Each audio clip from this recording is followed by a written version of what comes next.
بسم اللہ الرحمن الرحیم۔ غزوہ تبوک کے سفر سے واپسی پر اس سفر میں جانے سے جن لوگوں نے جی چرایا تھا، آپ صلی اللہ علیہ وآلہ وسلم نے مدینہ منورہ میں داخل ہوتے ہی ان کے بارے میں حکم فرمایا، جب تک میں حکم نہ دوں تم اس وقت تک ان لوگوں سے نہ بولنا، نہ ان کے ساتھ اٹھنا بیٹھنا۔ یہ حکم ملنے پر سب صحابہ کرام رضی اللہ عنہم نے ان لوگوں سے علیحدگی اختیار کر لی۔ خود حضور صلی اللہ علیہ وآلہ وسلم نے بھی ان سے بات چیت بند کر دی۔ صحابہ کرام نے تو یہاں تک کیا کہ اگر ان لوگوں میں کسی کا باپ اور بھائی بھی تھا تو اس نے اس سے بھی بات چیت ترک کر دی۔ جب حضور صلی اللہ علیہ وآلہ وسلم تبوک کے لیے روانہ ہوئے تھے، اس وقت منافقوں کی ایک جماعت مدینہ منورہ میں ہی رہ گئی تھی۔ ان کی تعداد 80 کے قریب تھی۔ انہوں نے جہاد پر نہ جانے کے لیے مختلف حیلے بہانے کیے تھے، لیکن ان کے علاوہ 3 مسلمان مرد ایسے تھے جو صرف سستی کی وجہ سے نہیں گئے تھے۔ یہ حضرت کعب بن مالک، مرارہ بن ربیع اور حلال بن امیہ رضی اللہ عنہم تھے۔ ان حضرات سے تو مسلمانوں نے بات چیت ترک کر دی۔ جب انہوں نے حضور صلی اللہ علیہ وآلہ وسلم کی خدمت میں حاضر ہو کر اپنا عذر پیش کیا تو آپ صلی اللہ علیہ وآلہ وسلم نے ان سے فرمایا، تم لوگ جاؤ، اللہ تعالیٰ تمہارے حق میں فیصلہ فرمائیں گے۔ چند دن بعد آپ صلی اللہ علیہ وآلہ وسلم نے انہیں اپنی بیویوں سے الگ رکھنے کا حکم فرمایا۔ انہوں نے بیویوں کو اپنے ماں باپ کے گھر بھیج دیا۔ البتہ حضرت حلال بن امیہ رضی اللہ عنہ بوڑھے تھے، ان کے بڑھاپے کی وجہ سے انہیں اتنی اجازت دی گئی کہ بیوی گھر میں رہ کر خدمت کر سکتی ہے، لیکن رہیں گے الگ الگ۔ اس طرح 50 دن گزر گئے۔ سب لوگ ان 3 حضرات سے بات چیت چھوڑ چکے تھے۔ 50 دن بعد اللہ تعالیٰ نے ان کی توبہ قبول فرمائی۔ لوگوں نے انہیں مبارکباد دی۔ تینوں حضور صلی اللہ علیہ وآلہ وسلم کی خدمت میں حاضر ہوئے۔ آپ صلی اللہ علیہ وآلہ وسلم نے بھی انہیں مبارکباد دی۔ ان حضرات نے اس خوشی میں اپنا بہت سا مال صدقہ کیا۔ غزوہ تبوک کے بعد آپ صلی اللہ علیہ وآلہ وسلم نے کسی جنگ میں خود حصہ نہیں لیا تھا، البتہ صحابہ کرام کو مختلف مہمات پر آپ روانہ فرماتے رہے۔ جن مہمات میں آپ صلی اللہ علیہ وآلہ وسلم نے بذات خود حصہ نہیں لیا، ان مہمات کو سرایا کہا جاتا ہے۔ سرایا سریہ کی جمع ہے۔ ایسے سرایا غزوہ تبوک سے پہلے بھی ہوئے اور بعد میں بھی۔ آپ صلی اللہ علیہ وآلہ وسلم نے اپنی زندگی مبارک میں 47 مرتبہ کے قریب صحابہ کرام کو سرایا کے لیے روانہ فرمایا۔ ان میں سے واقعہ رجیع اور واقعہ بئر معونہ بہت دردناک اور مشہور ہیں۔ پہلا واقعہ رجیع کچھ اس طرح ہوا کہ قبیلہ ازل اور کارا کے لوگ آپ صلی اللہ علیہ وآلہ وسلم کی خدمت میں حاضر ہوئے۔ ان لوگوں نے کہا، اے اللہ کے رسول، ہمارے علاقے میں دین سکھانے کے لیے اپنے کچھ صحابہ کو بھیج دیجیے۔ چنانچہ آپ صلی اللہ علیہ وآلہ وسلم نے اپنے 6 صحابہ کو ان کے ساتھ بھیج دیا۔ یہ لوگ روانہ ہوئے اور رجیع کے مقام پر پہنچے۔ رجیع حجاز کے ایک ضلع میں واقع تھا۔ یہاں پہنچ کر قبیلہ ازل اور کارا کے لوگوں نے قبیلہ حذیل کو آواز دی۔ وہ لوگ فوراً آ گئے، گویا سازش پہلے ہی تیار تھی۔ یہ لوگ انہی سازش کے تحت لائے گئے۔ قبیلہ حذیل کے لوگوں کی تعداد 100 کے قریب تھی۔ ان لوگوں نے ان صحابہ کو گھیر لیا۔ انہوں نے بھی تلواریں سونت لیں۔ اس طرح جنگ شروع ہوئی۔ اس جنگ کے نتیجے میں وہ سب شہید ہو گئے۔ حضور صلی اللہ علیہ وآلہ وسلم کو وحی کے ذریعے بتایا گیا کہ ان کے ساتھ کیا سلوک کیا گیا ہے۔ آپ صلی اللہ علیہ وآلہ وسلم نے صحابہ کرام کو بھی یہ خبر سنائی۔ واقعہ رجیع کے دنوں ہی میں بئر معونہ کا واقعہ بھی پیش آیا۔ اس کی تفصیل کچھ اس طرح ہے کہ حضور نبی کریم صلی اللہ علیہ وآلہ وسلم کے پاس قبیلہ بنی عامر کا سردار ابو عامر آیا۔ آپ صلی اللہ علیہ وآلہ وسلم نے اسے اسلام کی دعوت دی۔ اسلام قبول کرنے کی بجائے اس نے کہا، میں سمجھتا ہوں کہ آپ کا پیغام نہایت شریفانہ اور اچھا ہے۔ بہتر یہ ہے کہ آپ اپنے کچھ صحابہ کو نجد والوں کی طرف بھیج دیں۔ وہاں قبیلہ بنی عامر اور بنی سلیم آباد ہیں، وہ وہاں دین کی دعوت دیں۔ مجھے امید ہے کہ نجد کے لوگ آپ کی دعوت کو قبول کریں گے۔ اس پر حضور صلی اللہ علیہ وآلہ وسلم نے فرمایا، مجھے نجد والوں کی طرف سے اندیشہ ہے، کہیں وہ میرے صحابہ کو نقصان نہ پہنچائیں۔ یہ بات آپ صلی اللہ علیہ وآلہ وسلم نے اس لیے فرمائی کہ ابو عامر کا چچا عامر بن طفیل اسلام کا بدترین دشمن تھا اور وہاں کے لوگ بھی سخت مخالف تھے۔ آپ کی بات سن کر ابو عامر نے کہا، آپ کے صحابہ میری پناہ میں ہوں گے، میری ذمہ داری میں ہوں گے۔ آپ صلی اللہ علیہ وآلہ وسلم نے اس سے وعدہ کر لیا۔ وعدہ لے کر ابو عامر چلا گیا۔ آپ نے حضرت منظر بن عمر رضی اللہ عنہ کو 40 یا 70 آدمیوں کے ساتھ روانہ فرمایا۔ یہ سب کے سب نہایت عابد اور زاہد صحابہ تھے۔ آپ صلی اللہ علیہ وآلہ وسلم نے انہیں ایک خط بھی لکھ کر دیا۔ یہ لوگ مدینہ منورہ سے روانہ ہوئے اور بئر معونہ پر جا ٹھہرے۔ بئر معونہ بنی عامر اور بنی سلیم کی سرزمین کے درمیان میں تھا۔ بئر کنویں کو کہتے ہیں، یعنی معونہ کا کنواں۔ اس علاقے کو ہرہ بھی کہا جاتا ہے۔ یہاں سیاہ پتھر کثرت سے تھے۔ یہاں پہنچ کر ان حضرات نے حضرت حرام بن ملحان رضی اللہ عنہ کو حضور صلی اللہ علیہ وسلم کا خط دے کر عامر بن طفیل کی طرف بھیجا۔ حضرت حرام رضی اللہ عنہ اس کے پاس گئے اور آپ صلی اللہ علیہ وسلم کا خط اسے دیا۔ اس نے اس خط کو پڑھنا بھی گوارا نہ کیا۔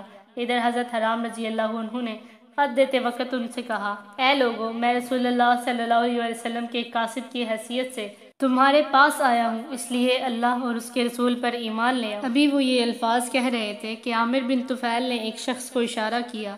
وہ ان کے پیچھے آیا اور پہلو میں نیزہ دے مارا۔ نیزہ ان کے جسم کے آر پار ہو گیا۔ فوراً ہی ان کے منہ سے نکلا، اللہ اکبر، رب کعبہ کی قسم میں کامیاب ہو گیا۔ انہیں شہید کرانے کے بعد عامر بن طفیل نے اپنے لوگوں سے کہا، اب اس کے باقی ساتھیوں کو بھی قتل کر دو۔ انہوں نے ایسا کرنے سے انکار کر دیا کیونکہ انہیں یہ بات معلوم تھی کہ یہ آنے والے حضرت ابو عامر کی پناہ میں ہیں۔ ان کی طرف سے انکار سن کر عامر بن طفیل نے بنی سلیم کو پکارا۔ اس کی پکار پر قبیلہ اسد، رعل اور زکوان کے لوگ فوراً آ گئے۔ یہ سب لوگ مسلمانوں کی طرف بڑھے اور انہیں گھیر لیا۔ مسلمانوں نے جب یہ صورتحال دیکھی تو فوراً تلواریں سونت لیں۔ جب جنگ شروع ہو گئی، آخر لڑتے لڑتے یہ صحابہ کرام شہید ہو گئے۔ ان میں صرف کعب بن زید رضی اللہ عنہ زندہ بچ گئے۔ وہ شدید زخمی تھے۔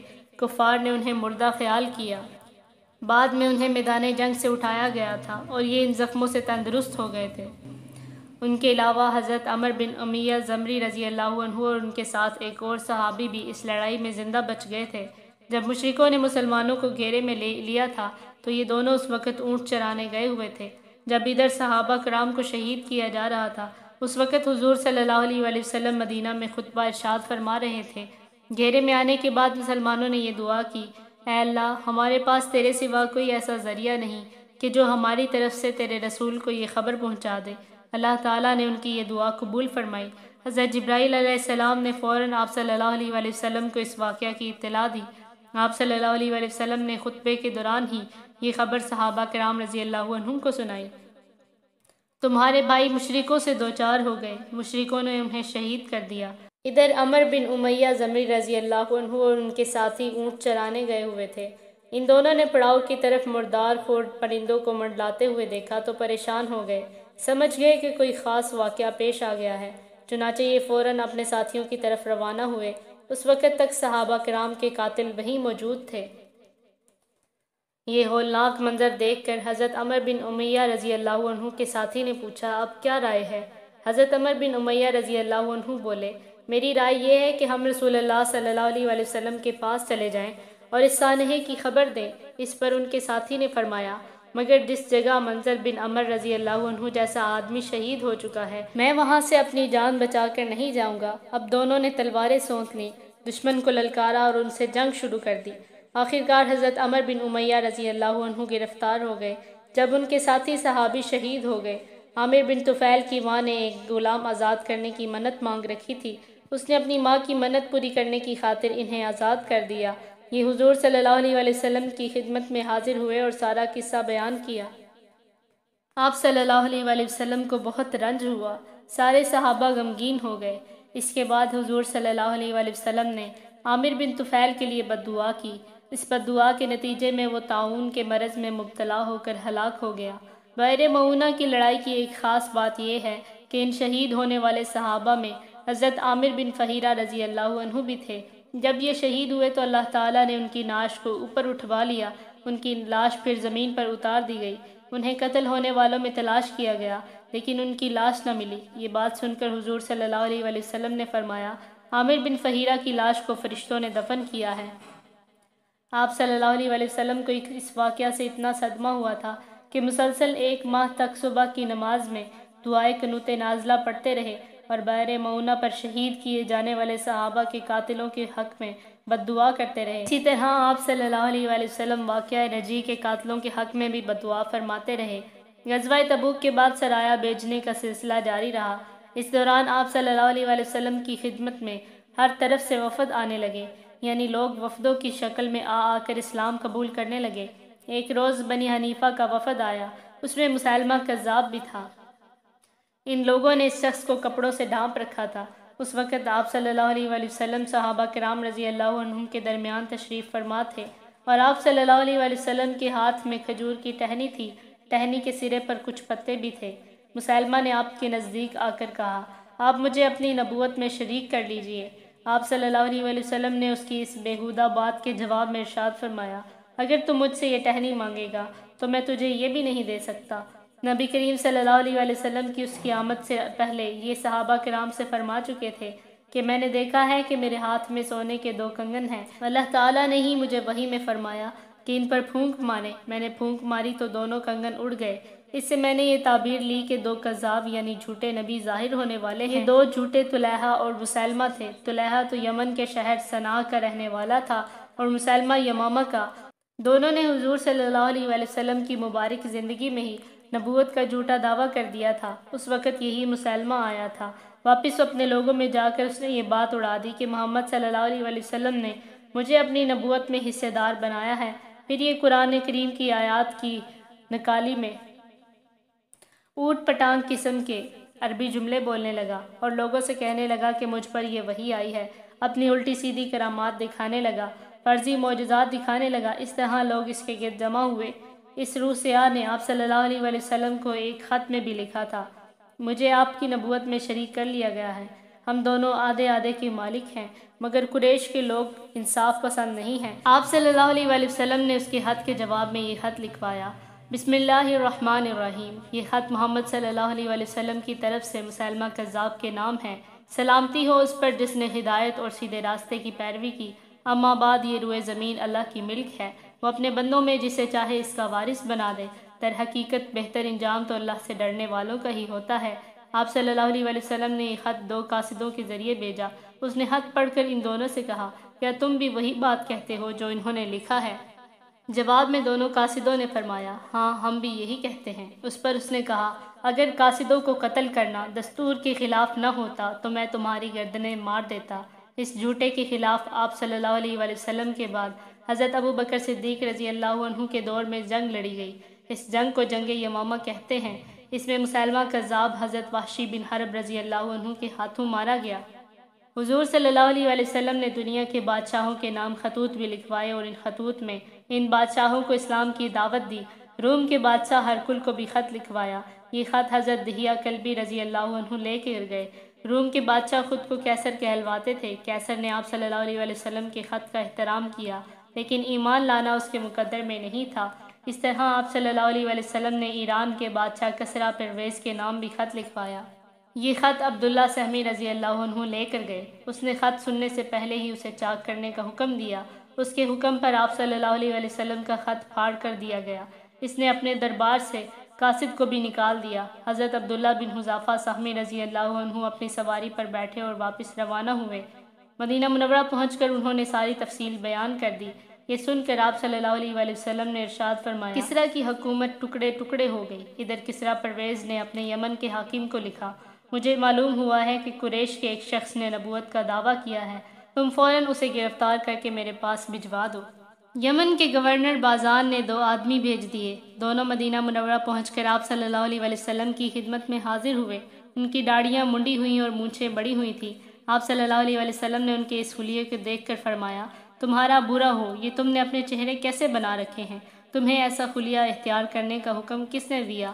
جواب میں وہ بولے، ہمارے پروردگار کسریٰ نے۔ آپ صلی اللہ علیہ وسلم نے یہ سن کر ارشاد فرمایا، مگر میرے پروردگار نے مجھے داڑھی بڑھانے اور مونچھیں کتروانے کا حکم دیا ہے۔ پھر آپ صلی اللہ علیہ وسلم نے ان سے فرمایا، اب جاؤ اور کل میرے پاس آنا۔ دونوں چلے گئے۔ اس دوران اللہ تعالیٰ نے آپ صلی اللہ علیہ وسلم کو وحی کے ذریعے خبر دی کہ اللہ تعالیٰ نے کسریٰ پر اس کے بیٹے کو مسلط کر دیا ہے، وہ فلاں مہینے میں اور فلاں دن اسے قتل کر دے گا۔ اس وحی کے بعد آپ صلی اللہ علیہ وسلم نے ان دونوں کو بلایا اور یہ اطلاع انہیں دے دی۔ ساتھ ہی آپ صلی اللہ علیہ وسلم نے بازان کے نام خط لکھوایا کہ اللہ تعالیٰ نے مجھ سے وعدہ فرمایا ہے کہ وہ کسریٰ کو فلاں مہینے اور فلاں دن قتل کر دے گا۔ بازان کو یہ خط ملا تو اس نے سوچا اگر وہ نبی ہیں تو جیسا انہوں نے لکھا ہے ویسا ہی ہوگا، چنانچہ اسی طرح ہوا۔ اس کے بیٹے شیرویہ نے اسی دن اسے قتل کر دیا جس کی پیش گوئی ہو چکی تھی۔ بازان کو جب یہ اطلاع ملی تو اس نے فوراً آپ صلی اللہ علیہ وسلم کی خدمت میں قاصد بھیجا اور اپنے ساتھیوں کے اسلام قبول کرنے کی اطلاع دی۔ 10 ہجری میں حضور صلی اللہ علیہ وسلم نے حج کا ارادہ فرمایا۔ اس حج کو حجۃ الوداع بھی کہا جاتا ہے۔ آپ صلی اللہ علیہ وآلہ وسلم 24 ذی القعدہ 10 ہجری جمعرات کے دن مدینہ منورہ سے حجۃ الوداع کے لیے روانہ ہوئے۔ روانگی دن کے وقت ہوئی۔ روانہ ہونے سے پہلے بالوں میں کنگھا کیا، سر مبارک میں تیل بھی لگایا۔ مدینہ منورہ میں ظہر کی نماز ادا فرمائی اور عصر کی نماز ذوالخلیفہ میں ادا فرمائی۔ اس سفر میں حضور صلی اللہ علیہ وآلہ وسلم کی تمام ازواج مطہرات بھی ساتھ تھیں۔ ان کی تعداد اس وقت 9 تھی۔ انہوں نے اونٹوں پر ہودجوں میں سفر کیا۔ آپ صلی اللہ علیہ وآلہ وسلم اپنی اونٹنی قصبہ پر سوار تھے۔ یہ اونٹنی جب آپ صلی اللہ علیہ وآلہ وسلم کو لے کر اٹھی تو آپ صلی اللہ علیہ وآلہ وسلم اس وقت احرام میں تھے۔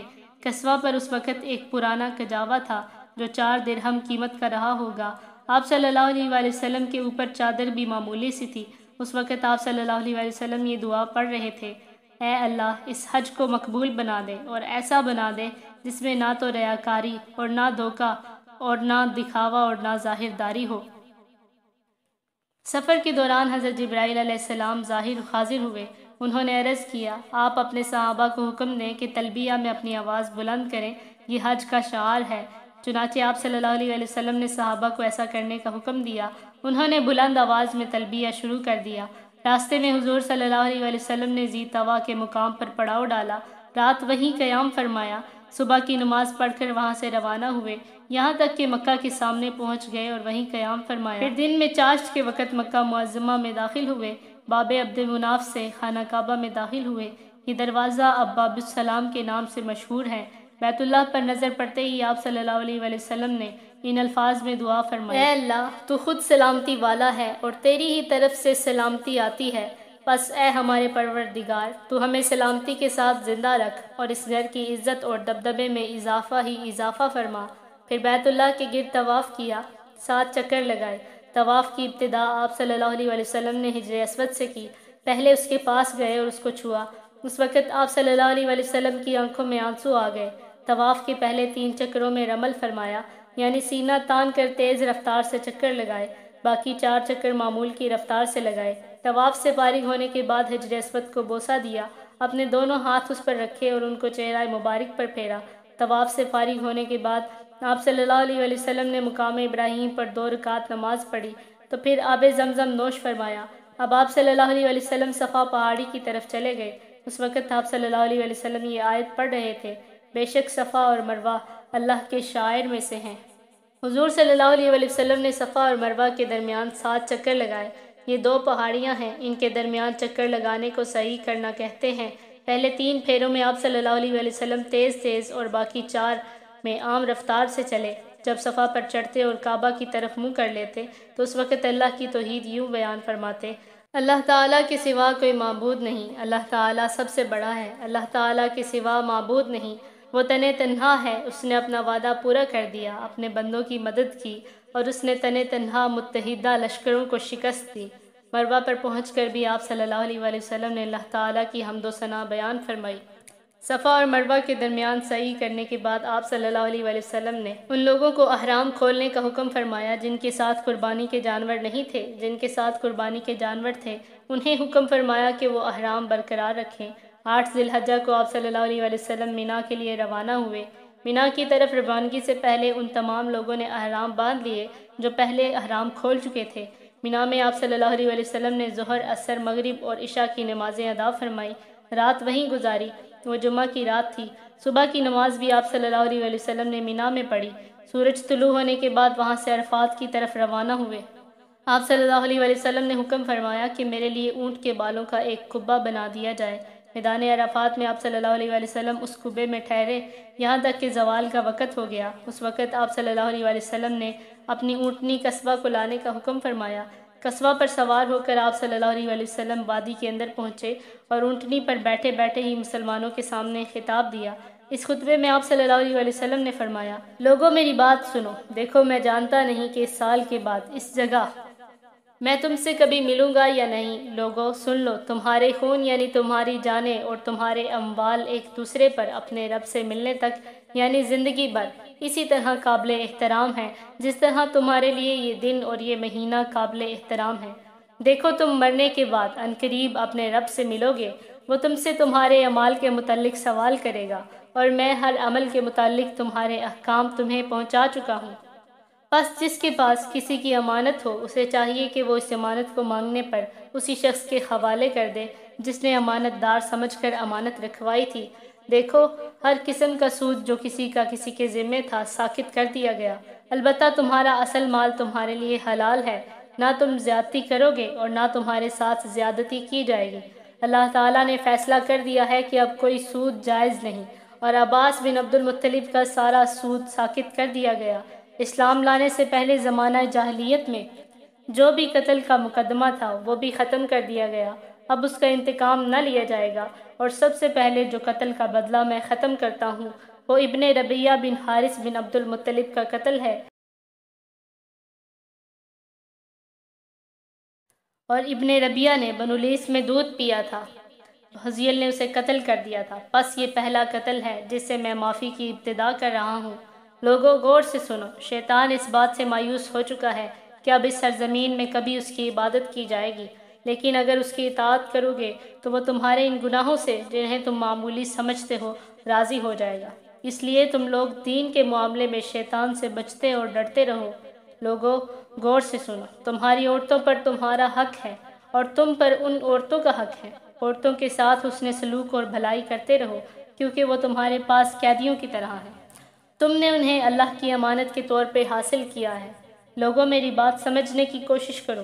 میں نے تو ہر حکم پہنچا دیا، اور تمہارے اندر وہ چیز چھوڑی ہے کہ اگر اسے مضبوطی سے پکڑے رکھو تو کبھی گمراہ نہ ہوگے، اور وہ کھلی ہوئی چیز ہے، کتاب اللہ اور سنت رسول اللہ۔ لوگوں، میری بات سن کر غور کر لو، خوب سمجھ لو کہ ہر مسلمان دوسرے مسلمان کا بھائی ہے، اور تمام مسلمان بھائی بھائی ہیں، لہٰذا کسی بھی آدمی کے لیے اپنے بھائی کی کوئی چیز بلا اجازت حلال نہیں، ہاں مگر اس وقت جب وہ دل کی خوشی سے کوئی چیز خود دے دے۔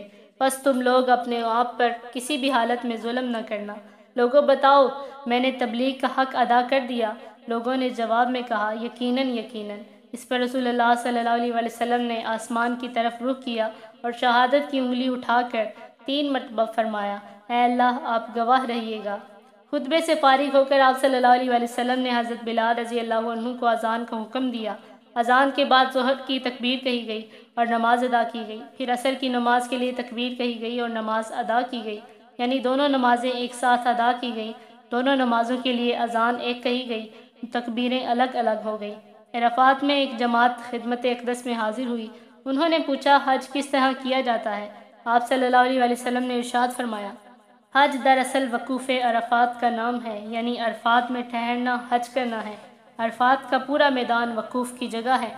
اب آپ صلی اللہ علیہ وسلم مشعر الحرام یعنی مزدلفہ کے لیے روانہ ہوئے۔ اس وقت آپ صلی اللہ علیہ وسلم نے حضرت اسامہ بن زید رضی اللہ عنہ کو اپنے پیچھے بٹھایا۔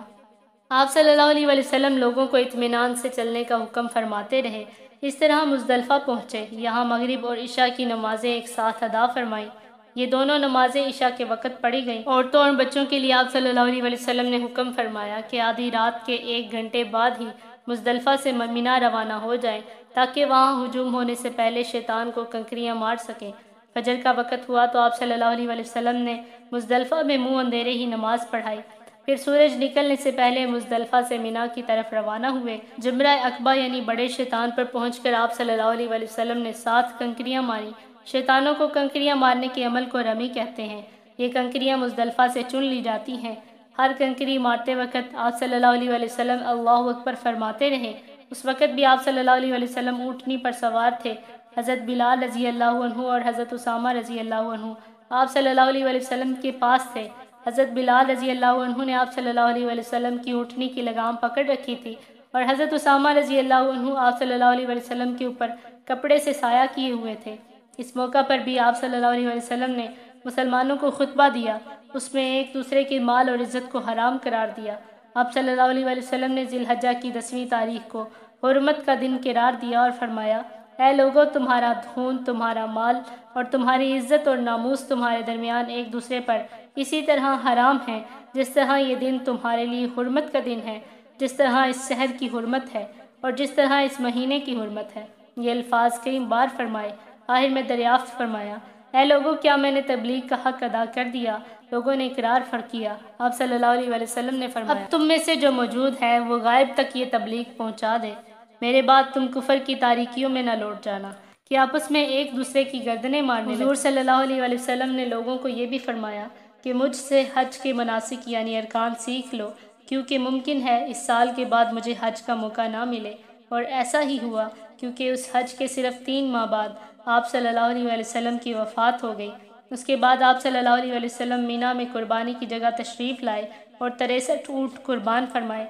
یہ سب جانور آپ صلی اللہ علیہ وآلہ وسلم مدینہ منورہ ہی سے لائے تھے اور اپنے دستے مبارک سے ذبح فرمائے، گویا اپنی عمر کے ہر سال کے بدلے ایک جانور قربان فرمایا۔ قربانی کے گوشت میں سے آپ صلی اللہ علیہ وآلہ وسلم کے لیے کچھ گوشت پکایا گیا اور آپ صلی اللہ علیہ وآلہ وسلم نے تناول فرمایا۔ باقی اونٹوں کو ذبح کرنے کے لیے آپ صلی اللہ علیہ وسلم نے حضرت علی رضی اللہ عنہ کو حکم فرمایا۔ کل 100 اونٹ تھے، اس طرح 37 اونٹ حضرت علی رضی اللہ عنہ نے ذبح فرمائے۔ حضور صلی اللہ علیہ وسلم نے ان جانوروں کا گوشت اور دوسری چیزیں لوگوں میں تقسیم کرنے کا حکم فرمایا۔ مینا کا تمام مقام قربانی کی کرنے کی جگہ ہے، اس کے کسی بھی حصے میں قربانی جانور قربان کیا جا سکتا ہے۔ قربانی سے فارغ ہونے کے بعد آپ صلی اللہ علیہ وسلم نے سر منڈوایا، سر مبارک کے بال صحابہ کرام میں تقسیم فرمائے۔ اس وقت حضور صلی اللہ علیہ وسلم نے دعا فرمائی، اے اللہ سر منڈوانے والوں کی مغفرت فرما۔ سر منڈوانے کے بعد آپ صلی اللہ علیہ وسلم کو حضرت عائشہ صدیقہ رضی اللہ عنہا نے خوشبو لگائی۔ اب حضور صلی اللہ علیہ وسلم مکہ جانے کے لیے سواری پر تشریف فرما ہوئے۔ مکہ پہنچ کر ظہر سے پہلے طواف کیا، یہ طواف افاضہ تھا جو حج میں فرض ہے، اس کے بغیر حج نہیں ہوتا۔